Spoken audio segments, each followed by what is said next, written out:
శ్రీమాత్రే నమ. జయ గురు దత్తాత్రేయ నమ. ఈ వీడియోలో మనం కుంభరాశి వారికి మే నెల మాస ఫలితాలు ఏ విధంగా ఉంటాయో తెలుసుకునే ప్రయత్నం చేద్దాం. మరి కుంభరాశి వారికి ప్రస్తుతం ధనస్థానంలో 4 గ్రహాలు సంచరిస్తున్నాయి. ఇది ఒక విధంగా ఈ రాశి వారికి ఒక గొప్ప ధనయోగం అనే చెప్పచ్చు.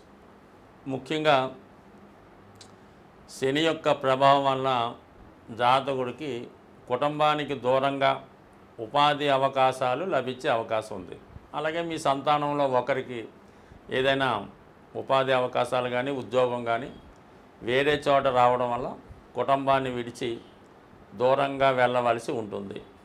కొన్ని ఆర్థికపరమైన ఇబ్బందులు ఉన్నప్పటికీ కూడా సమయానికి ఏదో విధంగా ఆ సమస్య పరిష్కారం అవ్వడం జరుగుతూ ఉంటుంది. చాలా సింపుల్ లైఫ్ మీరు కోరుకున్నప్పటికీ కూడా ఏదో ఒక ఖర్చు రావడం జరుగుతూ ఉంటుంది. అయితే శుక్రగ్రహ ప్రభావం ఇంచుమించుగా ఈ నెలంతా కూడా శుక్రుడు ధనస్థానంలో సంచరిస్తుంటాడు. ఈ లగ్నానికి యోగకారకుడుగా పైపెచ్చి ఉచ్చులో ఉన్నాడు. ఎప్పుడైతే మనకి శుక్రుడు శని కలిశారో మీ యొక్క ఉపాధి అవకాశాలు పెరుగుతాయి. అంటే ఈ రాశిలో ఉన్నటువంటి మీ కుటుంబంలో ఉన్నటువంటి స్త్రీలకు కానీ వ్యక్తిగతంగా మీరు స్త్రీ అయితే మీకు ఏదో ఒక మంచి అవకాశాలు రావడం జరుగుతుంది.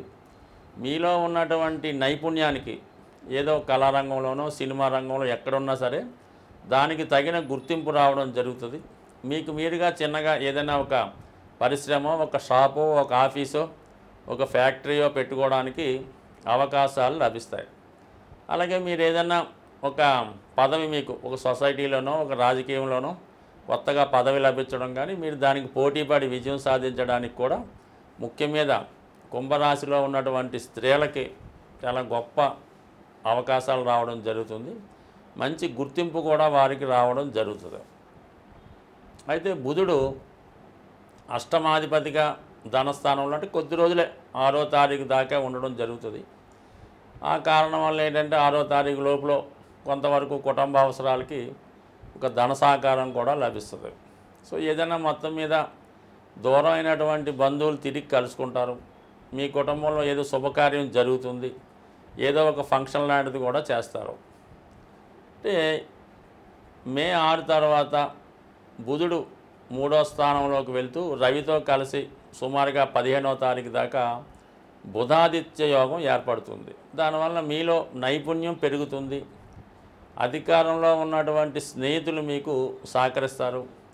మీ యొక్క జ్ఞాపక శక్తి, టాలెంటు పెరుగుతుంది. ఒక ఇంటర్వ్యూకి వెళ్ళినా, ఒక పోటీ పరీక్షకి వెళ్ళినా విద్యార్థులకు చాలా అనుకూలమైనటువంటి స్థితి. సో ఇంకా ఈ నెల 15వ తారీఖున గురువు 5వ స్థానంలోకి మారుతున్నాడు.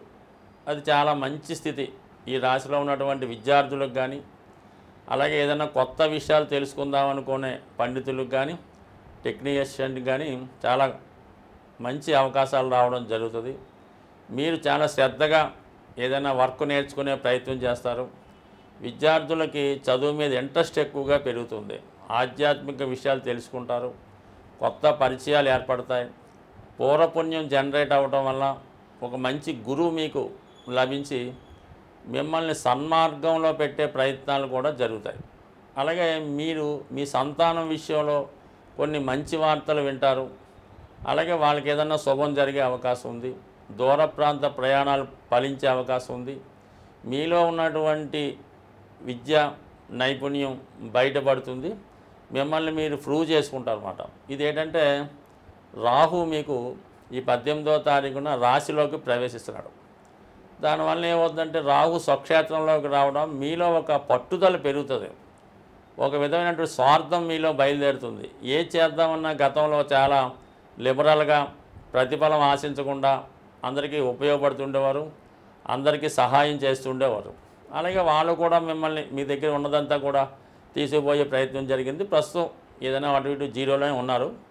ఎప్పుడైతే రాహు మీకు ఈ నెల 18ని ప్రవేశిస్తాడో ఆటోమేటిక్గా మీలో ఒక విధంగా స్వార్థం ప్రవేశిస్తుంది. మనం గతంలాగా ఉండకూడదు, కొంత మార్పు రావాలి, ఏది చేసినా మనకు కొంత లాభం ఉండాలి అన్నటువంటి ఆలోచన పెరుగుతుంది. ఆ విధంగానే కొంత కృషి చేయడం జరుగుతూ ఉంటుంది. ఏదో ఒక కొత్త ప్రయత్నం మీలో మొదలవుతుంది. ఏదైనా ఒక చిన్నదాన్ని పెద్దదిగా చూసే ప్రయత్నం చేస్తారు కాబట్టి చాలా వరకు ఆ విషయంలో మీరు సక్సెస్ అవ్వగలుగుతారండి. ఒకసారి ఏదో గొప్ప మార్పు మీలో రావడం జరుగుతుంది. అది అందరూ గమనిస్తారు. అంటే గతంలాగా ఇలాగ వీళ్ళు లేడు, చాలా మారిపోయాడు అన్న పేరు మాత్రం వస్తుంది.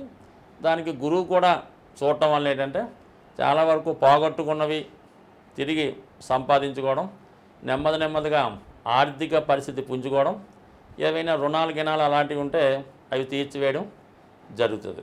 దానికి అనుగుణంగానే కుజుడు 6వ స్థానంలో ఉంటూ మీ యొక్క కోర్టు సమస్యలు ఏమన్నా ఉంటే దాని నుంచి పరిష్కరించబడతాయి. అలాగే బంధువులు శత్రువులు మిత్రులుగా మారుతారు. ఎక్కడికి వెళ్ళినా కూడా మంచి సక్సెస్ కూడా రావడం జరుగుతూ ఉంటుంది. సో ఏదైనా కుంభరాశి వారు జాగ్రత్తగా ప్లాన్ చేసుకుంటే, ముఖ్యంగా ఈ మే నెలలో రాహుకేతువులు రాశులు మారడం జరుగుతుంది. సాధారణంగా రాహుకేతువుల ప్రభావం అన్ని రాశుల వారి మీద ఉంటుంది. ఎందుకంటే రాహు ఉన్న రాశిని ఏ గ్రహంతో కలిస్తే ఆ ప్రభావాన్ని, ఏ గ్రహాన్ని చూస్తే ఆ ఫలితాన్ని, మొత్తం అంతా మిక్స్డ్గా 12 భావాల మీద ఏదో ఒక ప్రభావం చూపడం జరుగుతుంటుంది.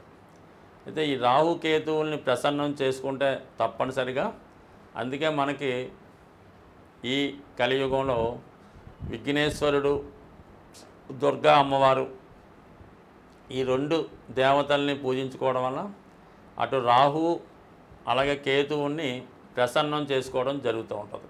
తరచూ పనులు వాయిదా పడుతున్నా, ప్రారంభించిన పని పూర్తి కాకుండా ఉన్నా కేతువు యొక్క ప్రభావం ఉంటుందని గమనించి చాలా వరకు విఘ్నేశ్వరుణ్ణి పూజించుకోవలసి ఉంటుంది. అది సంకష్ట చతుర్థి కానీ, గణపతి హోమం చేసుకోవడం, వినాయకుడిని గరికతో అర్చించడం, అష్టోత్తరంతో పూజించుకోవడం.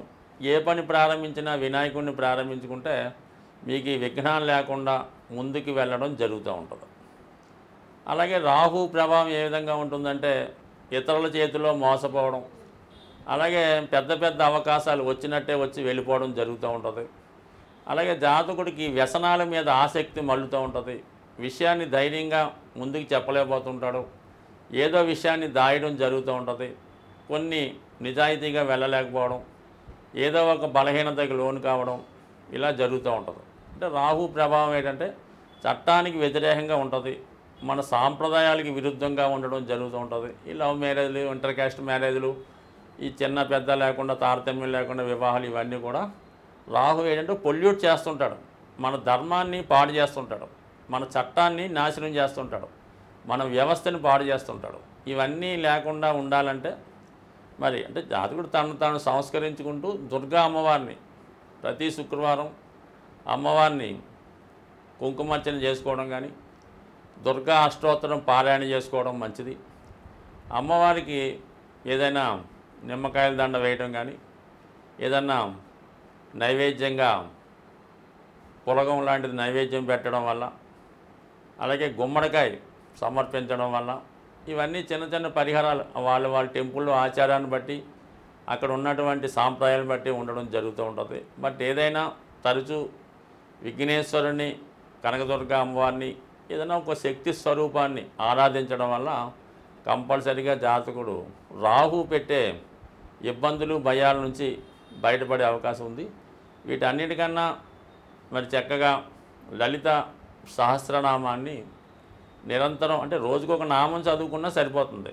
ఆ నామాన్ని, ఒక నామాన్ని ఎన్నుకోవడం, దాన్ని ఒక 18 సార్లు, 16 సార్లు, లేదా 108 సార్లు చదువుకోవడం, మళ్ళీ ఇంకొక రోజు ఇంకొక నామాన్ని అర్థంతో సహా తెలుసుకొని దాన్ని సంపూర్ణంగా మనస్ఫూర్తిగా ధ్యానం చేసుకోవడం వల్ల అటు రెమెడీగాను పనిచేస్తుంది, అటు ఐశ్వర్యాన్ని ఇస్తుంది.